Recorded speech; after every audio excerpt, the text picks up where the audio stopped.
Vamos falar sobre saúde bucal, prevenção, cuidados, também a especialidade do nosso amigo dentista Leonardo Trench e também a participação da nossa amiga, a Mari Chamas. Beleza? 9 horas agora, mais 12 minutos, 9h12, eu vou soltar a vinheta e na sequência nós vamos receber ao vivo aqui os nossos convidados. 9h12 é hora de entrevista. Começa agora a Revista Nacional. Apresentação, Carlos Vítolo. No ar, entrevista. Tá aí, minha gente, os nossos amigos, para a gente bater aquele papo, não é bem legal? Deixa eu só tirar a nossa trilha aqui, para ouvir eles melhores, não é? Deixa eu tirar também aqui a nossa tarja, recebendo os nossos amigos, não é? O dentista Leonardo Trench, acho que é isso mesmo, né? Bom dia, Leonardo, tudo bem? Você me ouve bem, meu querido? Bom dia, Carlos, ouço bem sim. Bom dia a todos os nossos ouvintes. Bom dia, Mari Chamas, tudo bem com vocês? Prazer estar com vocês aqui, viu? Legal, obrigado, viu, por disponibilizar esse tempo para estar aqui com a gente, batendo um papo. Eu que agradeço o convite de vocês, hein? Muito obrigado. Legal. Bom dia também para nossa amiga, nossa querida Mari Chamas. Como você está, menina? Tudo bem? Tudo bem, vixe, muito contente por estar aqui novamente e muito feliz pelo Dr. Leonardo ter aceitado o nosso convite. Legal. Essa entrevista vale a pena a gente lembrar que o Leonardo, não é? Ele é convidado da Mari, né? A Mari que fez esse meio de campo aí para a gente, tenho certeza que vai ser muito legal, muito bacana mesmo, né? Bom, vamos lá então, né? O nosso dentista, o doutor Leonardo, é Trench mesmo que fala? Trench mesmo. Bom. Português mesmo. Quase que eu confundo, quase eu falo Trump aqui, viu? É isso aí, é o mesmo TR. Escuta, deixa eu te falar uma coisa, Leonardo. A Mari Chamas me passou aqui uma especialidade sua. Eu queria primeiro, antes da gente falar um pouco aí sobre saúde, sobre, né, essas coisas, queria que você me explicasse um pouco aí essa questão dessa sua especialidade, né? Deixa eu até pegar aqui o nome que ela me passou aqui, que é um nomão bem grande aqui. Cadê aqui, Mari? Eita, não. Orofacial e disfunção temporomandibular. Isso, exatamente. Dor orofacial e disfunção temporomandibular. Doutor, que é isso que a gente nunca escuta falar, hein? Carlos, essa é uma especialidade que foi criada pelo Conselho Federal de Odontologia no ano de 2003. Né? E desde esse ano, aí, um pouco antes, a gente já milita nessa área. As dores orofaciais são dores na região oral e na região da face, tá? Proveniente principalmente dos músculos mastigatórios, tá? Que são os músculos que realizam os movimentos bucais para mastigar, para que a gente esteja aqui conversando e a boca está abrindo, está fechando, né? Os músculos que movimentam. Esses são os principais causadores, né? Das dores orofaciais relacionadas a essa especialidade. Então, para ficar de uma maneira muito clara para os nossos ouvintes, são dores na região de cabeça e pescoço, né? Que tem a sua origem principalmente em ossos da face, né? da cabeça, ou em músculos, principalmente os músculos mastigatórios.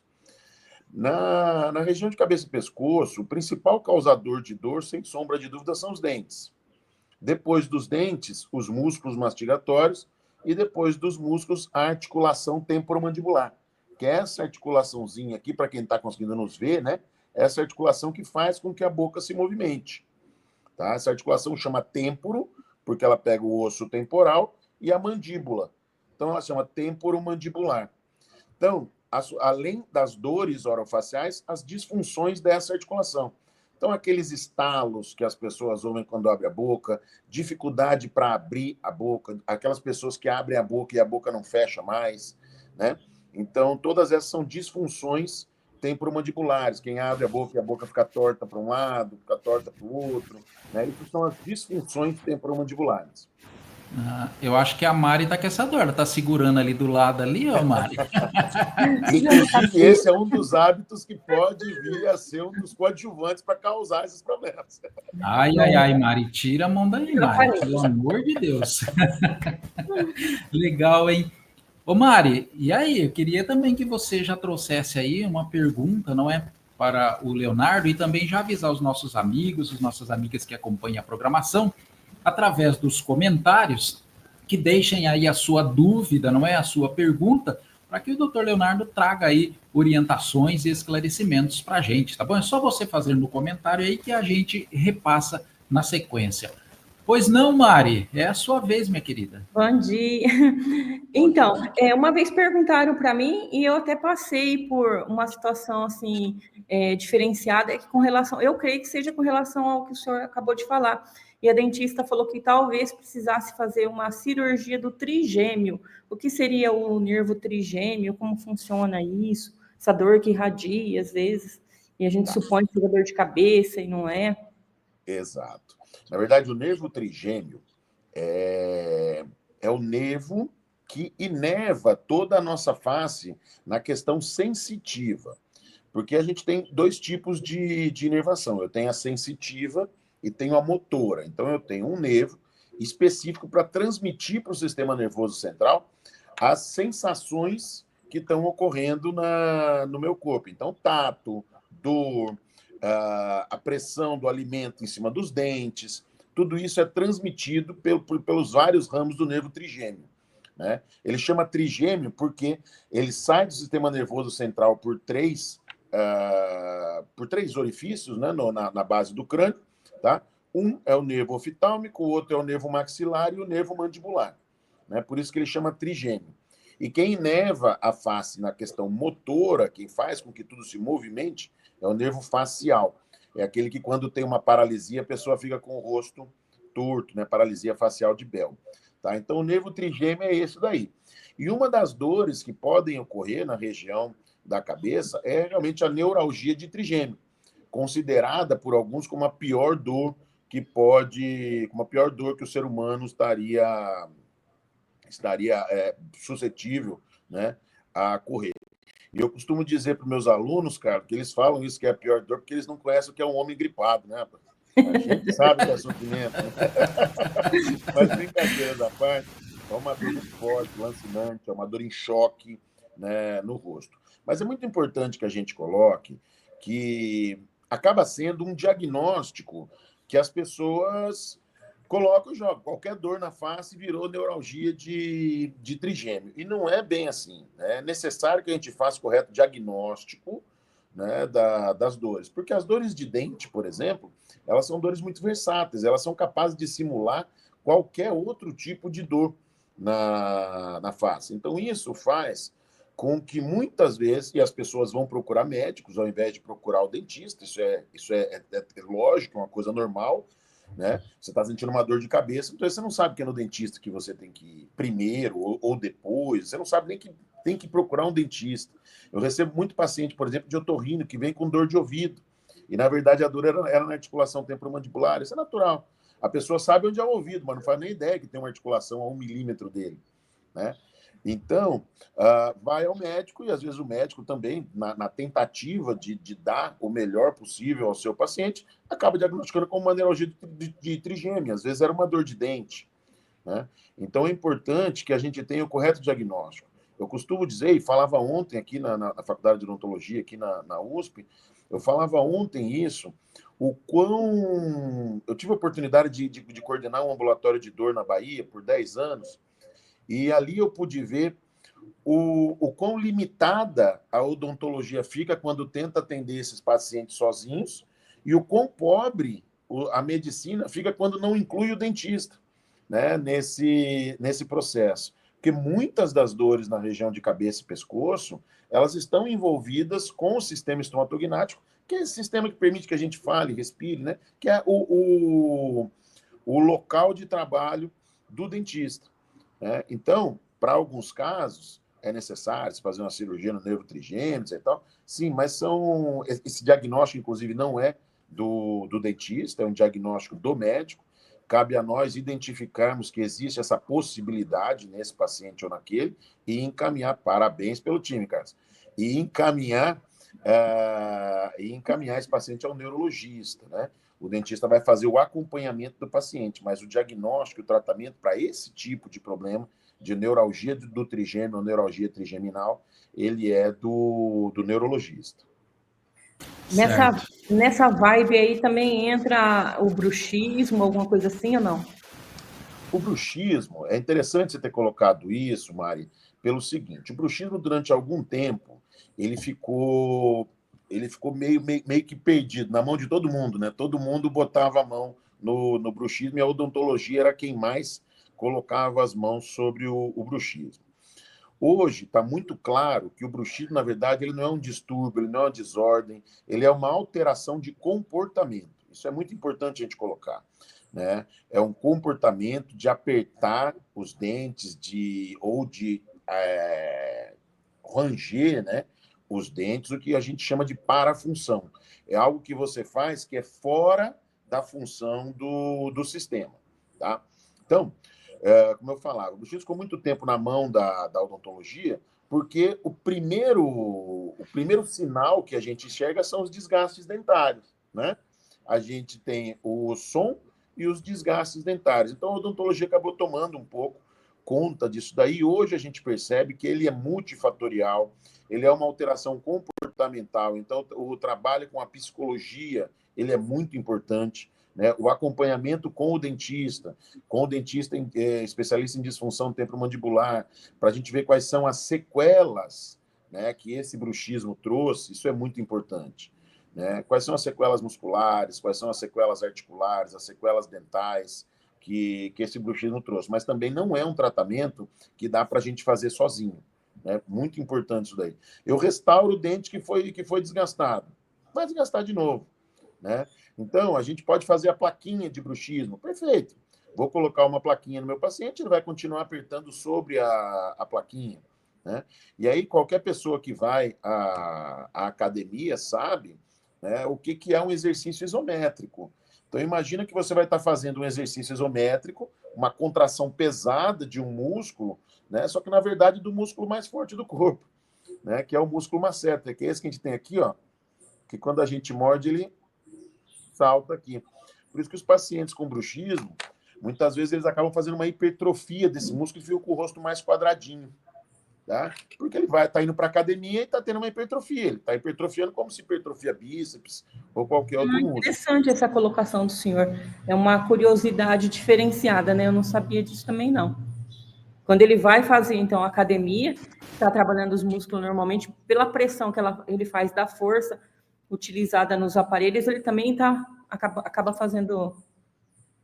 Não foi isso que eu disse, não. O que eu estava tentando dizer é o seguinte, a gente tem a hipertrofia aqui quando a gente faz bruxismo. O que você está fazendo? Você está fazendo um exercício repetido, só que com esse músculo. É a mesma coisa de quando a gente vai numa academia. Né? Você faz exercício para o braço, você tem hipertrofia do bíceps, por exemplo. Né? Então, o bíceps fica maior. Acontece a mesma coisa em alguns pacientes no músculo masseter, aquele rosto fica mais quadradão. Né, porque ele faz a hipertrofia do músculo também. Não são todos os pacientes que fazem bruxismo que hipertrofiam o masseter. O comportamento das fibras dos músculos mastigatórios, ele é um pouco diferente, uma questão de fisiologia realmente, de bioquímica das fibras desses músculos, ele é um pouco diferente do que ocorre nas fibras do braço, nas fibras da perna, em outras fibras musculares, em outros músculos esqueléticos. Tá? Mas... é importante a gente colocar para os nossos ouvintes que essa hipertrofia ela pode ser fruto exatamente, né, desse excesso de exercício que faz no músculo masseter por causa do bruxismo. Interessante. E enquanto mestrando de saúde pública, o que o senhor teria a dizer para a gente com relação a políticas públicas nesse sentido, alguma coisa assim, alguma ideia que o senhor tem vontade de implantar? Hoje ainda, né, falando em saúde pública e dor orofacial, né, a quantidade das possibilidades de atendimento elas são muito pequenas ainda. Quando a gente pensa em saúde pública, a gente precisa pensar muito em racionalização dos gastos, né? Por mais que tenha recursos e tudo mais, acaba que falta, né, recursos de uma série de áreas em saúde pública. Então, a gente pensar nos problemas de saúde bucal, acaba que as dores orofaciais elas vêm se colocar numa posição na fila né, das dores Bem orofaciais, distante, né? dos problemas bucais, muito lá abaixo. Então, os recursos, os investimentos acabam sendo em outras áreas, como a área de prevenção de cáries, doenças periodontais, né, perda de dentes, próteses, né? Então, hoje, você percebe um avanço, claro, né? O Sistema Único de Saúde, ele avança, sim, nas questões das especialidades dentro da odontologia, tanto que a gente tem os CELS, hoje, os Centros de Especialidades Odontológicas, né? Mas, por enquanto, o que a gente realiza nesses CELS vai ser os problemas periodontais, o problema do câncer bucal, né? O CEL já tem atendimento para câncer bucal, as questões de endodontia dos canais, né? Que causam muitas dores nos pacientes. Hoje, começando os pacientes especiais, e começando a avançar um pouco na ortodontia e na implantodontia e prótese, né? Então, esses seriam os principais problemas de saúde bucal que o sistema de saúde vem tentando abraçar. Ainda é difícil, ainda é complicado, né? A gente entende, eu costumo dizer sempre que o grande problema da saúde pública, de uma maneira geral, no Brasil, e na odontologia não vai ser diferente, é porque a gente tem um sistema que é técnico, né? Um sistema muito bem feito no papel, como a gente sabe, um sistema que o maior problema dele é acesso, mas muito técnico e com uma gestão política. Então, às vezes, os interesses políticos não se enquadram com os interesses técnicos e a coisa anda mais para um lado, anda mais para o outro, né? Então, nas dores orofaciais, o atendimento que você vai ter ao público vai ser principalmente em escolas que tenham esses cursos, né, que possibilitem isso. Então, na Faculdade de Odontologia de Bauru, na USP, né, tem o grupo de estudos de dores orofaciais, disfunções temporomandibulares, do professor Conte, que para mim é o maior nome do Brasil, um dos maiores do mundo nessa área. Alguns outros lugares que tenham cursos de disfunção temporomandibular, geralmente tem esses centros, né, para atender esses pacientes. Tá certo. Deixa eu fazer uma consulta aqui então com o doutor ao vivo. O doutor, é o seguinte, alguns anos atrás, eu comecei a sentir uma dor lá no dente, lá no fundão, lá, acho que no último dente, né? Aí fui a dentista, tal, beleza, foi necessário fazer um canal. Fez o canal. 10 anos após, eu voltei a sentir uma dor ali, o que é estranho, né? Voltei a uma outra dentista, né?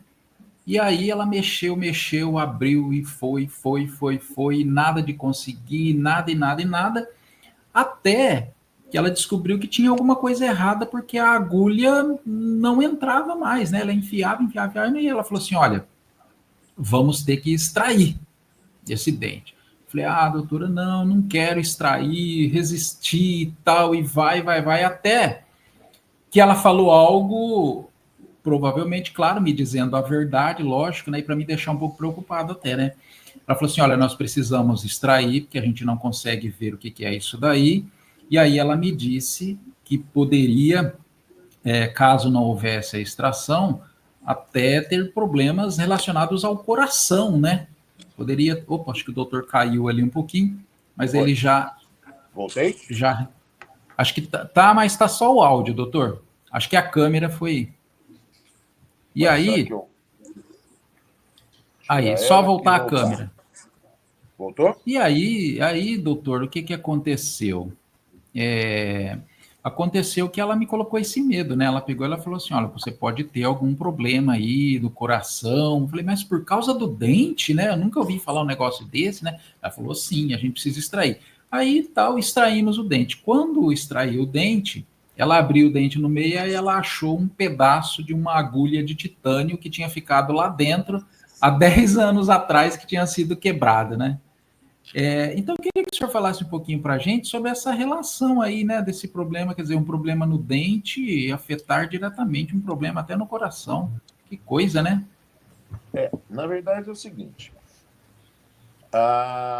as bactérias que colonizam a boca, né, a boca tem uma série de bactérias que nós chamamos de bactérias indígenas, elas são da boca, a boca precisa dessas bactérias. E vamos colocar assim, a bioquímica bucal, né, as bactérias fazem parte dessa bioquímica bucal.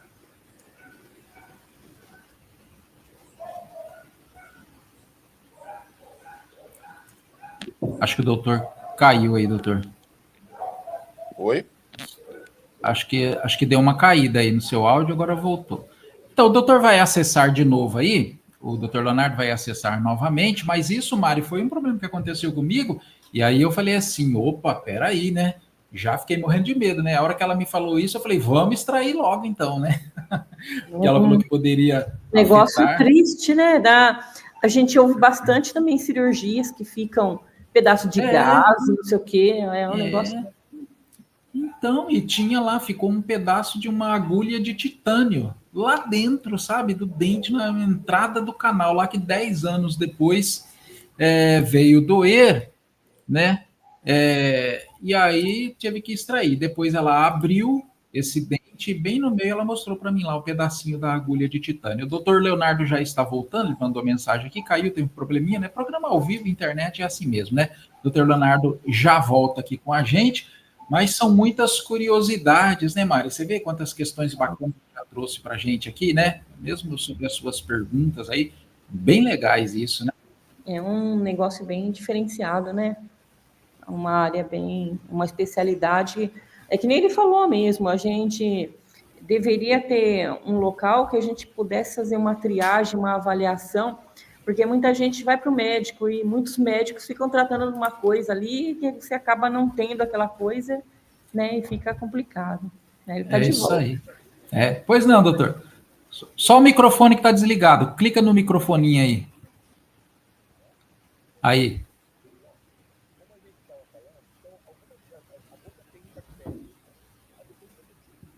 Acho que o volume está baixo, doutor. Aumenta o seu volume um pouquinho. Seu volume aí. Agora? Aí, beleza. A depender do tipo de lesão que a gente tem, do nível de colonização dessas bactérias, elas podem sim cair na corrente sanguínea e colonizar as válvulas cardíacas. Isso a gente chama de endocardite bacteriana. Pode ocorrer. E já existem relatos na literatura, isso é muito bem consagrado, muito bem colocado, né, de problemas bucais que acabam repercutindo em doenças cardíacas, tá? Com relação a essas dores que você relatou, no seu caso ficou muito claro, né? Havia uma lima ali dentro, um pedaço de lima, né? A gente chama de lima endodôntica, né? Que fez o canal. Um pedaço de lima ficou ali dentro, né? E aí pode vir a ter causado esse problema da dor depois ou não, mas aí você fez a extração. Mas é muito importante a gente colocar, como eu falei antes, né? As dores de dente, elas são muito versáteis. Ela pode simular, eu já tive alguns pacientes com dores na face que pareciam neuralgia de trigêmeo e era uma dor de dente, né? Já tive, e da mesma forma o contrário, dores que têm origem nos músculos, mas que o paciente sente no dente. Então você chega no dentista com uma dor de dente e na verdade era uma dor de músculo. Então o diagnóstico correto das dores dentárias é muito importante. Como eu falei aqui, a principal causa de dor na região de cabeça e pescoço é dente. Mas algumas dores de dente não são. Então, aí, que não foi seu caso, você fez o canal e passou a dor, depois você teve um problema ali dentro. Mas é importante a gente alertar os nossos ouvintes que algumas dores a pessoa vai, trata o dente, faz o canal do dente, faz de novo o canal, extrai o dente, continua sentindo dor naquele dente, né? Dor fantasma, né? É muito importante a gente alertar, então, nossos ouvintes aí, que existe a possibilidade das dores referidas. Elas são possíveis, são mais frequentes do que a gente imagina, tá? E é necessário, é importante que a gente faça o diagnóstico correto delas. O que são dores referidas? O local da dor, aonde o paciente relata que está sentindo a dor, algumas vezes por processos de cronificação, processos de alteração no sistema nervoso central, algumas vezes essas dores não têm origem no mesmo local que ela está sendo sentida, tá? E isso aí nós chamamos de dor referida. É muito mais frequente do que o que a gente imagina, tá? E os dentes são alvos dessas dores referidas, principalmente quando referem do músculo masseter, né? Pode referir dor nos dentes. O paciente tem um ponto gatilho, que a gente chama no músculo masseter, mas a queixa dele é uma dor dentária, tá? E aqui uma outra curiosidade também. Algumas vezes a dor do infarto do miocárdio, que é um músculo, né? A dor do infarto do miocárdio pode ser sentida, pode ser referida como uma dor nos dentes inferiores aqui, nos dentes anteriores. Eita, tanta coisa, hein, que a gente fica... Carlos, sabe o que aconteceu, Carlos? Infelizmente, eu acho que na história aí, vamos colocar na história da humanidade, mas na história da saúde de uma maneira geral, em algum momento, a gente separou a boca do corpo, sabe? A gente separou e a gente começou a ver o dentista de um lado, o médico do outro lado, né? E agora está difícil da gente juntar, porque as pessoas acabam entendendo o dente como só uma coisinha, caiu, nasce outro, dente de criança, não precisa cuidar muito porque ele vai cair, né? E aí isso vem trazendo hoje uma dificuldade muito grande, porque hoje, com todos os avanços das pesquisas, todos os avanços científicos, a gente percebe que a boca não é só o fato dela estar aqui, não, ela é totalmente integrada, né? A gente faz parte de um grupo de pesquisa lá na Faculdade de Odontologia, na USP, chamado CATO, coordenado pela professora Silvia Helena Carvalho, que é um centro de apoio a pacientes obesos, né? E, cara, a relação da obesidade com a boca é um negócio enorme. Tivemos uma entrevista com um médico, cirurgião bariátrico, e ele dizia, cara, depois que você foi no meu consultório, eu passei a me tocar disso daí. Eu faço uma cirurgia bariátrica no meu paciente, falo para ele que ele precisa começar a comer mais fibras, comer mais carne, mas não lembro se ele tem dente. Eu não olhei se ele tem dente para poder mastigar isso. Eu não olhei como está a questão da saúde bucal dele para ele mastigar isso, né? Aí o paciente faz uma cirurgia bariátrica, começa a perder dentes, tem problemas periodontais, começa a perder dente, toma cálcio, né? Cálcio não faz dente. Então, assim, então, infelizmente, nós separamos, cara, a boca do corpo. E essa separação, hoje, traz prejuízos muito grandes para todos nós, para pacientes, para profissionais, porque é difícil você virar hoje para um paciente e falar para ele, cara, como o sua dentista falou, não, vamos extrair, pode ter um foco infeccioso aí dentro e acabar uma bactéria dessa caindo na sua corrente sanguínea e colonizando uma válvula do coração, né? Acaba parecendo que ela está falando isso para nos deixar com medo, né? O que não deveria ser necessário, né? Deveria fazer parte do nosso entendimento. Pô, realmente, por que se eu tiver uma unha encravada, eu posso infeccionar e ter uma infecção maior? Por que o dente não? Né? A gente separou a boca do corpo, cara, infelizmente. Mas vamos juntar.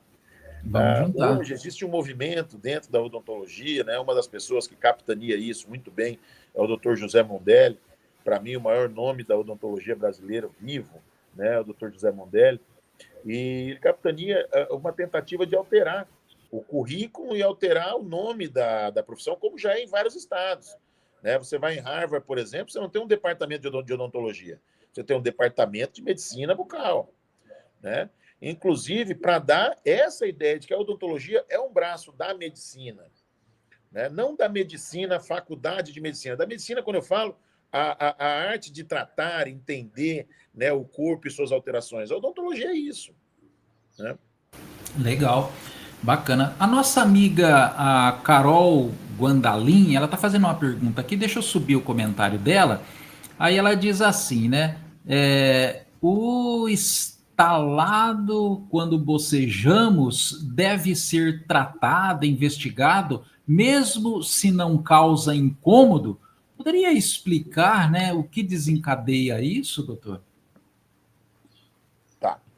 O estalo na articulação temporomandibular, tá? A causa mais comum do estalo, existem outras causas, tá? Mas a causa mais comum do estalo na articulação temporomandibular é um deslocamento do disco articular. O que é o disco articular? É uma estrutura que fica entre a mandíbula e o osso temporal e serve para amortecer, vamos colocar assim, o contato entre os dois ossos, né? Para evitar esse contato entre dois ossos. Bom, quando esse disco sai do lugar por algum motivo, a gente chama de deslocamento de disco articular, ele pode ser um deslocamento com redução. Um deslocamento com redução, o que está ocorrendo? Quando a boca vai abrir, né, ela recupera a posição do disco. E a boca se abre normal e depois ela perde de novo essa posição do disco. Então, na hora que ela recupera, você ouve um estalinho, né? Qual que é a questão? Se a gente for olhar no corpo da gente, você deve ter aí um joelho, um tornozelo que estala, um ombro que estala, né? Articulações, né, elas vão passando, elas vão envelhecendo junto com a gente, né? E conforme os hábitos, elas vão alterando. E aí algumas articulações estalam. Mas qual que é o problema do estalo da articulação temporomandibular? Ela está a 1 milímetro do nosso ouvido. Então, o estalo nela incomoda muito, ele é alto, né? Ele incomoda, e para alguns pacientes, realmente até outras pessoas à mesa também escutam. Tá? Ele pode ser indolor, porque a região dolorida dentro da articulação ela já cicatrizou, então ela já fibrosou. A gente diz que ela criou um disco falso ali, né? E a paciente está vivendo, está convivendo com esse estalo. Existem algumas manobras que a gente pode lançar mão, nesse caso, não para corrigir o estalo, para curar o paciente desse estalo. Isso daí a gente ainda não tem como resolver.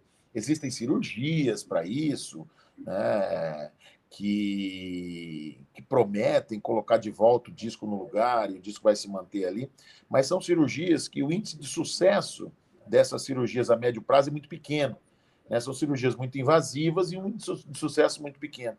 E estar com o disco deslocado, estar com o estalo na articulação, é algo totalmente compatível com a vida.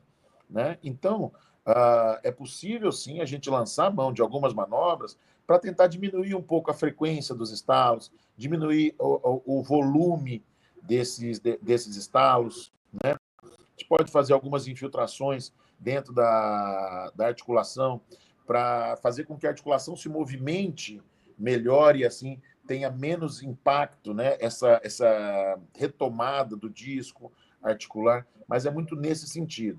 As cirurgias de reposicionamento de disco, que a gente chama, eu particularmente não as indico, né? Só mesmo em alguns casos muito específicos, principalmente de crianças em fase de crescimento. Quando isso acontece uma criança em fase de crescimento, esses estalos, e o diagnóstico fica claro que é um deslocamento de disco, pode ocorrer o seguinte: quando o disco não está em posição, a possibilidade da mandíbula não crescer corretamente é muito grande.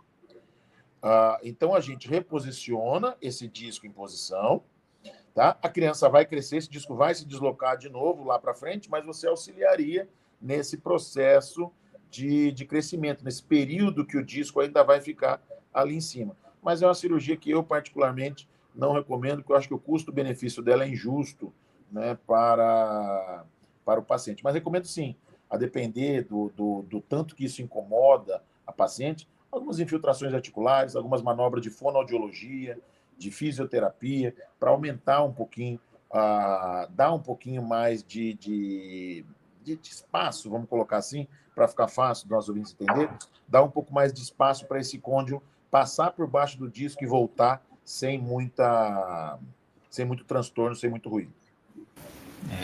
Bacana. Tá com dor de dente aí, Mari? Tá segurando aí? Não. Sua pergunta aí, Mari. Aproveita que nós estamos com o doutor aqui, ó, trazendo todos os detalhes. Fica à vontade, Mari. Ó, com relação a essa pergunta que foi feita do estalo, isso pode degringolar para uma dor de ouvido, alguma coisa assim? Também é relacionado com estresse, descarga em cima dos dentes, o bruxismo? Está correlacionado aí ou não? Tá. Vamos lá. Eu não posso afirmar, tá? Cientificamente falando, eu não posso afirmar que a doença ela vai evoluir nesse sentido. Antigamente, a gente tinha uma ideia de que o estalo na articulação, né, o deslocamento de disco com redução, ele começava com redução, depois ele evoluía para sem redução, o côndilo não conseguia mais recapturar ele, e depois ele evoluía para uma degeneração da articulação. Isso eu não posso mais afirmar já há muitos anos, a gente não afirma esse caráter evolutivo da doença. Pode vir a gerar uma dor de ouvido no paciente. No ouvido, uma dor de ouvido é uma dor que tem origem no ouvido. Não. Uma dor no ouvido, uma dor que não tem origem no ouvido, mas o paciente sente no ouvido, pode vir a acontecer.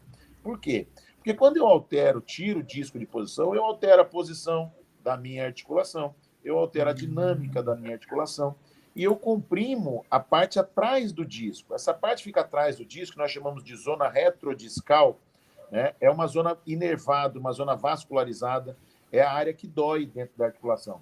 E ela está ali, como eu falei, com um osso de 1 milímetro separando a articulação do ouvido. Então, quando a gente tem esse deslocamento do disco, eu posso gerar uma compressão na região retrodiscal, inflamar essa região e o paciente vir a sentir dor na articulação temporomandibular, só que referindo dor no ouvido. Como eu falei no começo, o paciente não conhece a articulação, conhece o ouvido, né? Se está doendo aqui, pô, é a dor no meu ouvido, né? E essas dores na articulação, elas podem vir, o paciente sentir alguma dorzinha, como se fosse uma dor de dente, que ele não sabe se é dente, se é ouvido, alguma coisa ali, e a recíproca é verdadeira, né? Dor nesse dente que o Carlos estava referindo, né? Que teve dor lá atrás, pode ser o terceiro molar ou o segundo molar, ela repercutir também parecendo que é uma dor no ouvido e, na verdade, ser uma dor de dente. Realmente. Teria que ter uma espécie de triagem um pouquinho mais especializada quando a pessoa chega até no hospital, né? Porque imagina a quantidade de diagnósticos que são feitos por indução de uma coisa que não tem nada a ver, né? Isso daí, realmente, a gente ter uma triagem para dor seria algo maravilhoso, né? Como eu disse, eu tive a oportunidade de coordenar por 10 anos um centro de dor orofacial na Bahia e de trabalhar por mais 2 anos dentro do centro de dores do Dr. Durval Crachete, lá na Universidade Federal da Bahia, ali médico, né? Então, a gente pôde perceber exatamente isso, como que diagnosticar a dor, de uma maneira geral, ela vai se dividir em dor aguda e dor crônica. A dor aguda, ela é uma dor que tem importância biológica para a gente. Quando eu me machuco, dói. Se dói, eu evito utilizar essa região, permito que cicatrize. Se eu toco a mão em algum lugar que me dói, eu vou tirar a minha mão desse lugar que está doendo, então eu evito que seja pior a situação. Crianças que nascem sem a possibilidade de sentir dor, né, são crianças que não passam, né, dos primeiros momentos de vida, dos 1 ano, 2 anos de vida. Por quê?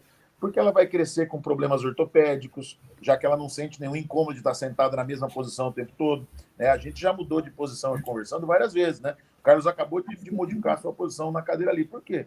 Porque a gente vai incomodando um lado, o outro, o organismo se defende, né? A criança não. Então, se ela tem uma infecçãozinha no intestino, não dói, ela fica lá, né? Então, a dor, ela é importante. A dor é algo que é importante para a nossa vida. Essa é a dor aguda, tá? Quando a dor ela fica por um período muito grande de tempo, a gente considera aí cerca de aproximadamente 3 meses, né, de dor, mas em alguns casos pode ocorrer antes, a gente chama de uma dor crônica, onde a dor perde esse efeito biológico dela, né, e passa a ser um processo adaptativo. O organismo se adaptou com aquela dor. Para ficar fácil para os nossos ouvintes, o cérebro aprendeu a sentir dor, né? Esse é o momento complicado da gente tratar o paciente de dor crônica. O paciente de dor aguda, o diagnóstico geralmente é simples, você toca no lugar, dói, né? O paciente de dor crônica é aquele paciente que, sem um motivo aparente, ele está sentindo uma dor, né? E às vezes é uma dor pequena, e o paciente vai tolerando aquilo lá, né? Mas é algo que vai minando a nossa qualidade de vida, né? Então, o diagnóstico da dor crônica, ele já é mais complexo. E aí, realmente, uma triagem específica de dor poderia ser algo interessante. É algo caro, né? É algo mais complexo, são poucos especialistas preparados para isso. Dentro da própria medicina, dentro da própria odontologia, né? Se a gente for fazer uma pesquisa aí com médicos, com dentistas, você poder trocar informações sobre cronificação de dor, tratamento de dor crônica, você vai se espantar como que ainda é pequeno, né, a quantidade de pessoas capazes, né, de lidar com esses pacientes, alguns sem nem conhecer que existe esse processo, e é algo já muito bem firmado dentro da literatura científica há décadas, né? Então, isso torna cada vez mais o diagnóstico da dor, né, bastante complexo, bastante difícil de ser feito. Mas a dor é uma entidade, é um sinal vital, né, e precisa ser diagnosticado como qualquer outro. Se você tem uma alteração no ciclo respiratório, né, quando você vai no médico, está com aumento da frequência respiratória, diminuição da frequência respiratória, alteração cardíaca, está com bradicardia, está com taquicardia, né? A dor deveria ser a mesma coisa. Há vários processos em relação à dor, que a gente pode, inclusive, exemplificar de maneira muito fácil. Por exemplo, se eu passo o dia inteiro no sol, né, a gente no dia seguinte vai estar com a pele mais sensível. Isso é um processo de adaptação aonde o organismo faz com que você sinta dor nessa região para que você evite aquela exposição a algo lesivo como foi no dia anterior. Né? Isso a gente chama de alodínia. Você sente dor, você sente o incômodo com um estímulo que não deveria estar sendo incômodo. Né? Então, isso já é muito bem caracterizado dentro da literatura, mas, infelizmente, somos poucos profissionais. A academia, muitas vezes, pela complexidade dos currículos, né, acaba falando muito pouco em relação a isso. Eu tive a oportunidade de fazer uma palestra na LAPROS, na Liga Acadêmica de Saúde Pública, aqui da USP de Bauru, e fiquei realmente feliz em saber que o professor Leonardo Bonjardim, ele trabalha, os meninos aqui da odontologia da USP, ele trabalha essa questão das dores, né, como entender e interpretar as dores, isso aí é muito legal. Mas são poucos os centros que a gente tem hoje de excelência para isso. Doutor, eu queria que o senhor falasse um pouquinho agora sobre um problema que, assim, às vezes a pessoa não sabe que tem, né? Ou quando é que ela começa a perceber que são, assim, aquelas doenças na gengiva, não é mesmo? O que é que causa, doutor, esses problemas na gengiva?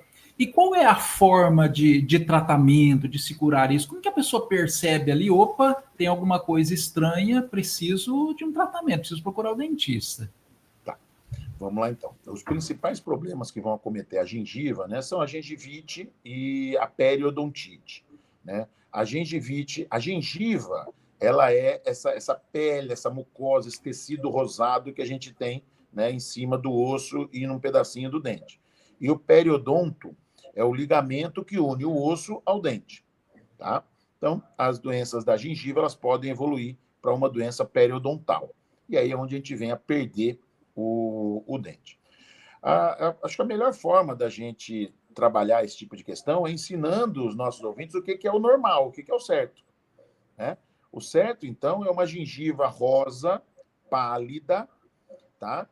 Não é aquele rosa vivo, brilhante, não. É uma gengiva rosa, pálida, com aspecto de casca de laranja, sabe? Furadinha, marcadinha ali, tá? Isso é uma gengiva saudável, tá? Gengiva não sangra quando a gente escova o dente de maneira correta. Gengiva não sangra quando a gente usa fio dental de maneira correta, né? Então, sangramento ao escovar o dente, sangramento na hora de usar fio dental. Posso estar frente a duas questões. Ou um problema periodontal ou gengival, ou não estou usando a técnica correta. Essa é uma outra questão importante. A principal causa das gengivites e das periodontites vai ser, então, a deficiência na higiene bucal. Tá? Mas, doutor, eu escovo o dente 3 vezes por dia. Nós estamos fazendo da maneira correta, né? Estamos usando da maneira correta. O que eu costumo falar? Quando você quer ir para uma academia, você nunca foi numa academia e resolve que você vai começar a cuidar do seu corpo. Então, você vai para uma academia. Você tem um professor lá dentro que vai ensinar você a usar os aparelhos. Quando você foi aprender a escrever, você tinha um professor lá dentro que ensinou você a escrever. Quando você foi ser publicitário, você teve um professor que te ensinou as técnicas para você ser um jornalista de qualidade. E assim vai.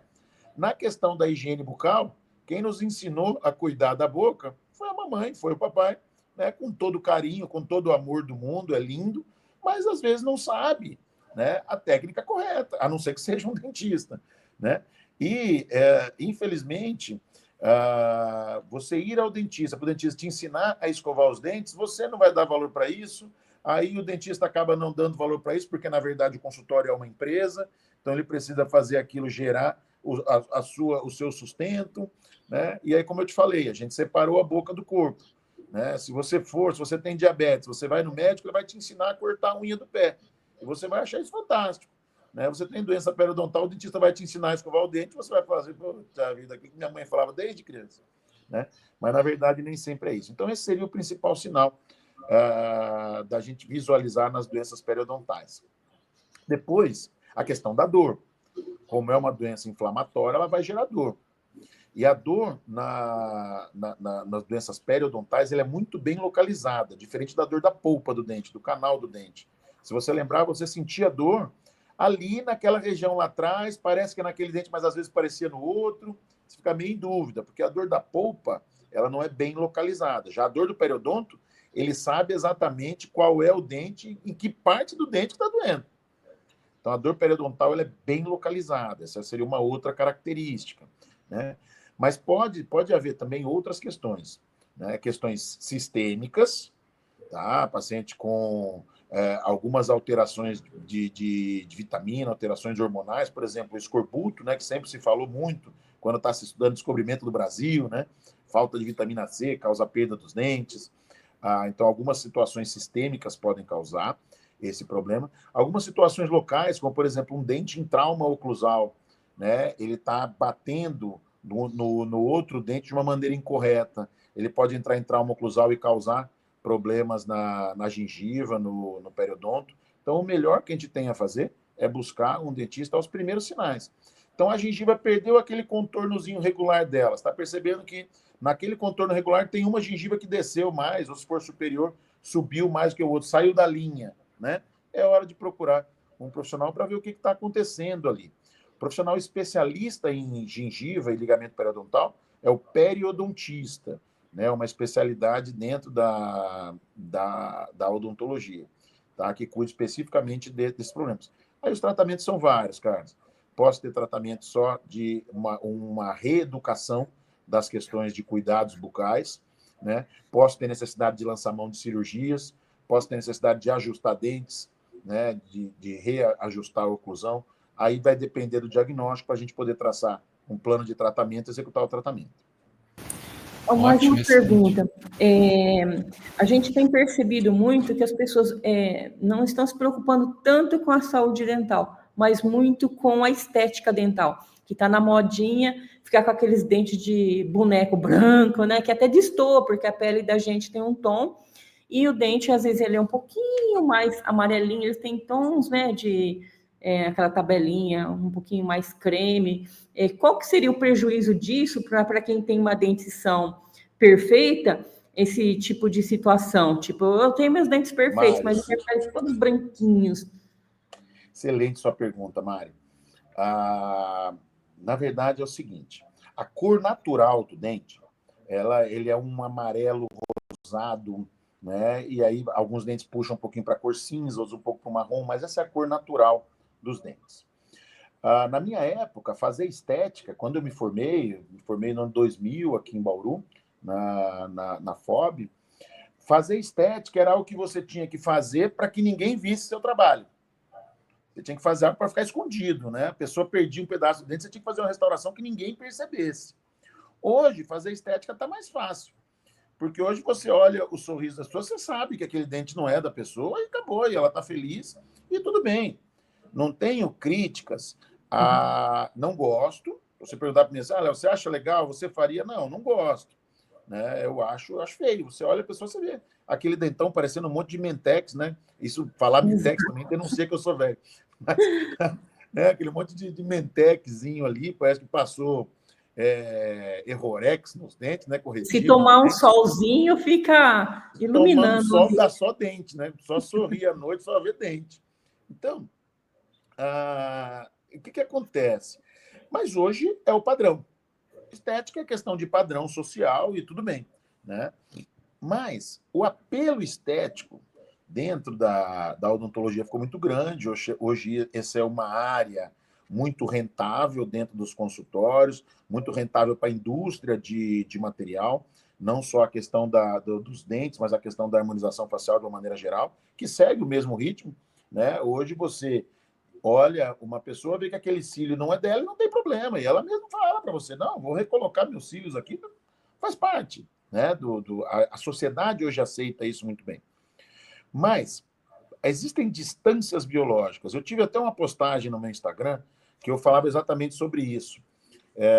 Eu acho que alguns profissionais deveriam montar o movimento do sem distância biológica, porque não tem problema invadir, não tem problema entrar na distância biológica, não importa o que vai acontecer, só que depois que entra, estoura tudo, estraga tudo, né? Porque é o seguinte, você tem certas distâncias que têm que ser respeitadas. Então, o final da restauração até o comecinho do osso é fundamental ser respeitado. Se você não respeita isso, o osso vai embora. Sabe? O osso, ele não incomoda ninguém, mas ele é altamente incomodado por todo mundo e ele entende muito bem aquela frase, os incomodados se mudam. Se você incomoda o osso, ele vai embora, que a gente chama de osso alveolar, que é esse osso onde os dentes estão inseridos. Né? Incomodou ele, ele vai embora. Então, se a resina chega muito próximo do osso, e esse muito próximo que eu estou falando, é questão de 0,1 milímetro a mais do que o que deveria ser. Tá? Ele vai embora, ele vai sair dali e ele vai expor um pouco mais aquele final da restauração, que o dentista vai fazer, vai esconder embaixo da gengiva. Aí o que acontece? Essa gengiva tem uma retração, aí expõe de novo aquela restauração. O dentista vai e coloca mais um pouquinho, a gengiva vai embora de novo. Até que eu tenho hoje pacientes com 32 anos de idade, né, que estão condenados a perder todos os dentes. Todos os dentes já estão perdidos. Nós vamos tentando segurar um pouco, tentando diminuir a questão dos traumas oclusais, né? Mas são pacientes que aos 40, 45 anos de idade vão estar sem todos os dentes na boca, por causa de facetas mal feitas. Não estou dizendo com isso que as facetas não são indicadas. Estou dizendo que o profissional precisa procurar, o paciente precisa procurar um profissional de qualidade, que faça a faceta bem feita, que tenha histórico, que entenda o que é ligamento periodontal, que entenda o que é estética, que tem limites, que entenda que tem biologia. Na verdade, a biologia não vai respeitar o meu tratamento, nunca. Né? Eu tenho que respeitar a biologia. Então, se eu não dou limites ao meu paciente, não explico para ele que tem limite, né, o que ele pode fazer e o que ele não pode fazer, o paciente tampouco, não é responsabilidade dele entender isso. Né? Então, infelizmente, a gente está vendo hoje aí um processo de facetamento dos dentes, né, muito grande. E o que eu costumo dizer para as pessoas, uma vez eu tive, só me lembrei aqui agora, de um amigo, né, que eu tenho uma tatuagem, né, aqui, e aí ele falou para mim, nossa, eu não faria tatuagem nunca, um negócio que é para sempre. Aí eu olhei para ele com faceta nos dentes, eu falei, ué, não te entendi. Né? Você desgastou seus dentes e aí acabou também, cara, né? Então, é importante que o paciente saiba que é para sempre, né? Ele vai ter que trocar isso durante vários momentos da sua vida. Pode sim trazer problemas periodontais, pode sim levar à perda do dente. Então, ele tem que procurar um profissional de excelência para fazer esse procedimento. E esse procedimento não é barato. Foi buscar um profissional, está barato demais, cuidado. Né? Lá no consultório da gente, na CIOP, a doutora Iuli é quem faz as facetas lá, uma pessoa extremamente preocupada com essas questões oclusais, tanto que quando a gente foi para lá trabalhar, várias conversas, ela pedia para ter com a gente, sabe? Não, me explica aí como é que é isso, o que eu tenho que alterar, até onde eu posso ir, até onde eu não posso. Né? Então, você vê, busque profissionais, né, nesse nível, nesse naipe. E esses profissionais são caros, né? Não são baratos. E aí vem aquela história de novo, separamos a boca do corpo. Se eu perder o dente daqui 10 anos, não tem problema, eu boto uma prótese. Né? Se prótese fosse bom, a gente nascia de prótese. E logo, como é que fala? Eu vi umas pesquisas aí, não sei como que funciona isso. Parece que no futuro, acho que o Japão, alguma coisa assim, estão desenvolvendo até umas sementinhas de dentes, né? Isso. Essa é uma pesquisa já, desde quando eu saí da faculdade, já haviam rumores, né, dessa possibilidade. As pesquisas vêm avançando e agora, né, nessa virada do nosso momento tecnológico, inteligência artificial e uma série de outras coisas, eu creio que isso deu uma acelerada. Na verdade, é o seguinte, você conseguir estimular células-tronco para que elas virem células dentárias. Só que a gente tem 4 tipos básicos, 4 tipos de células para poder formar um dente. Né? Eu tenho o cemento, que é uma célula que fica por fora da raiz do dente. Eu tenho o odontoblasto, que é a célula que vai formar a dentina. Eu tenho o ameloblasto, que é a célula que vai formar o esmalte do dente. E eu tenho todas as outras células que vão formar o tecido conjuntivo da polpa dentária. Né? Então, essa que era a grande dificuldade. E depois você estimular exatamente um molar para ser molar, um segundo molar para ser segundo molar, que as anatomias são completamente diferentes. O pré-molar para ser pré-molar inferior, para ser pré-molar superior, né? Então, essa é que é a grande dificuldade. Então, há algum tempo atrás, já era possível você criar algumas massas de estrutura dentária. Você tinha ali o que era uma dentina, você tinha o que era um esmalte, mas nada formado, né? E hoje você já está começando já a evoluir um pouco melhor nessa área. Parece mágica o negócio, né? Realmente. Exatamente. Mas isso daí vai vir da engenharia de tecidos, aonde a gente já está conseguindo, né? E já existem máquinas aí imprimindo pedaço de veia, né? Imprimindo pedaço de artérias, né? Então, isso aí é engenharia de tecidos, é você pegar uma célula tronco e estimulá-la corretamente para que ela se transforme, né, nas células dentárias. As pesquisas vão evoluir, eu acho que isso vai ser uma realidade dentro de algum tempo. Não sei se nós veremos essa realidade de maneira acessível no mercado. O doutor, acho que caiu ali, sumiu de novo. Nós já estamos encaminhando aqui, Mari, para o final aí do nosso bate-papo aqui na Super Rádio Sindicop. Já são 10 horas 8 minutos. Deixa só o doutor voltar ali para a gente finalizar esse nosso bate-papo, né? Agradecer a ele aí pela disponibilidade, não é mesmo? Pela participação. Não estou conseguindo ver, Oi. acho que ele teve... Aí, voltou. Voltamos aí? Agora sim, agora voltou. Para mim aqui, parou. Sim. Nós estamos encaminhando para o final aí, doutor, mas... Pelo computador, eu chamo a pessoa para ela não ligar de novo. Então, só para a gente... Só para finalizar aqui. Isso vai ser uma realidade, tá? Dentro de Certo. muito pouco tempo. Mas eu acho que uma área que vai estar em franca ascensão dentro de algum tempo de novo vai ser a implantodontia e a prótese, com a quantidade de pacientes que, infelizmente, vão perder dentes por procedimentos mal feitos dentro dos consultórios estéticos. E aí, doutor, para a gente finalizar, eu não poderia deixar, né, de te perguntar como que hoje está a atual formação aí, né, do pessoal dos dentistas, como que estão aí a procura, como que está focado, no que está focado a formação, o interesse, já que até o senhor entrou um pouquinho nesse assunto, né, nessa idade contemporânea, cada vez mais se torna, parece que todas as áreas mais específicas, né? Às vezes a gente vai no dentista, não, eu não mexo com isso, vou te encaminhar para o meu amigo, para o meu colega que mexe com essa parte. Aí você faz uma parte do tratamento num lugar, outra parte em outra, né? Como que é aí, como que acontece tudo isso na formação? Como que está a formação aí dos futuros dentistas aí que vão cuidar da gente, né, doutor? Tá. Isso é algo que a gente discute bastante, né? A formação de uma maneira geral, né? Em todas as áreas mudou muito. Hoje, o apelo para a estética ele é muito grande, né? A gente vê já alunos entrando na faculdade, já vou fazer estética, né? Vou fazer harmonização facial.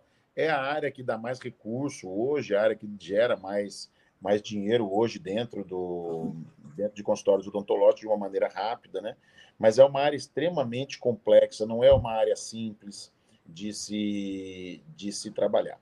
Mas a formação, de uma maneira geral, não só dentro da odontologia, mas em todas as profissões, ela vem passando por uma grande modificação, até geracional mesmo, né? Mas os grandes centros de formação, eles continuam, né, com muita qualidade no seu ensino. E hoje o que você tem muito, né, são os cursos de especialização, né? A especialização hoje, ela passou a ser algo... Você se formar, já forma pensando na sua especialização.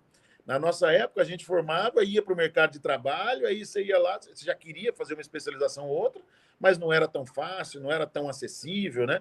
Hoje é muito mais acessível, é muito mais fácil, você tem muito mais cursos, né, dentro do Brasil. A odontologia brasileira, ela é a melhor odontologia do mundo, né, em formação, né, na capacidade de formar profissionais. Eu costumo dizer o seguinte: você pega outros centros de excelência, eles trabalham muito bem a função, trabalham muito bem a estética. A odontologia brasileira, ela evoluiu dessa maneira justamente porque ela conseguiu unir função e estética, né, de uma maneira de excelente qualidade. Tivemos essa semana aqui de novo a melhor ortodontia do mundo, da faculdade, da USP, né? Então, assim, como centro formador de dentistas, hoje, o Brasil é ainda, e creio que continue sendo por um grande tempo, como o melhor. E, sem dúvida nenhuma, Bauru é o maior centro formador de especialistas do mundo, né? A quantidade de escolas de especialidades que nós temos aqui, a quantidade de profissionais que se formam em várias especialidades aqui no Brasil, e aqui em Bauru especificamente, é muito grande. Essa é até uma crítica que eu sempre faço, da gente ter tantos alunos aqui e a gente não ter voos em Bauru, né? É terrível, né? Mas a gente tem, sim, aqui uma quantidade muito grande. Diga. Antes do senhor terminar, se a gente precisasse procurar o senhor, onde a gente ia encontrar? Tá, nas redes sociais, né? Eu estou no Instagram, Leonardo Trench, esse Leonardo normal, né? Trench, T-R-E-N de navio C-H, então, @Leonardo Trench. E no consultório, nossa clínica fica ali na rua Eduardo Vergueiro de Lorena, número 257, aqui em Bauru, na Vila Universitária, e nosso telefone, que é o 14-3208-1496. Então, DDD 14-3208-1496. Ótimo. Legal. Ele está muito especialidades, inclusive, né? Ele está tendo várias especialidades lá. Bacana. Tá aí, minha gente, que aula que nós tivemos hoje aqui na Rádio Sindicop, hein? Às 10h13, uma aula, orientação e tudo isso, ó, na faixa, de graça, com um especialista, com um profissional aí desse gabarito, né? E ainda por cima, para completar, São Paulino, pelo que eu pude perceber. Sim, com certeza. Tá difícil para nós, hein, doutor? Tá difícil. Como é que pode ontem, hein, rapaz? Meu Deus do céu, hein? Pelo amor de Deus. Não foi fácil, não. Ô, Mari, quero te agradecer, viu, a sua participação aqui na Rádio Sindicop. Te dar um minuto para você finalizar, depois vou dar também um minuto para o doutor finalizar para a gente. Eu só tenho a agradecer a você, Carlos, o pessoal do Sindicop, pelo suporte, né, e o espaço para que esses profissionais possam estar chegando à população, né? Porque a rádio vai para todo mundo, né? Quem quiser tá aí, né? E agradecer ao doutor Leonardo mais uma vez pela linda participação aqui no Sindicop. Legal, bacana. Doutor, quero te agradecer. Né? Carlos que consegue levar isso assim de uma maneira bem fluida, deixar a gente se sentir confortável. De boa, né? Tem que fazer com tranquilidade. Agradeço demais, viu, doutor, a sua participação aqui com a gente. Olha, foi muito rica, foi muito importante. Esse programa depois vai aí para todas as nossas redes, para os grupos aí, vai rodar aí, vai ficar também disponível no nosso site, no nosso canal no YouTube. Desde já te agradeço demais pela sua participação. Muito obrigado, viu? Obrigado, Carlos. Obrigado, Mari. Foi um prazer estar aqui com vocês. Estou à disposição.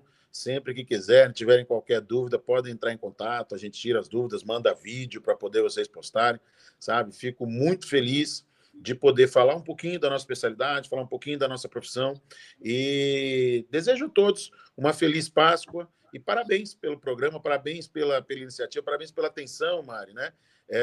Da pessoa ouviu num outro programa, falou, poxa, deixa eu te chamar aqui também, é importante passar essas informações. Então, assim, muito obrigado, parabéns para vocês e continuemos. Eu acho que a luta é grande, continuemos. Parabéns a vocês. Legal. Valeu, gente. Tá aí, falei com o doutor Leonardo Trench, dentista. Que aula, hein? Valeu, Mari. Obrigado, doutor. Obrigado, Mari. Até mais. Tchau, tchau.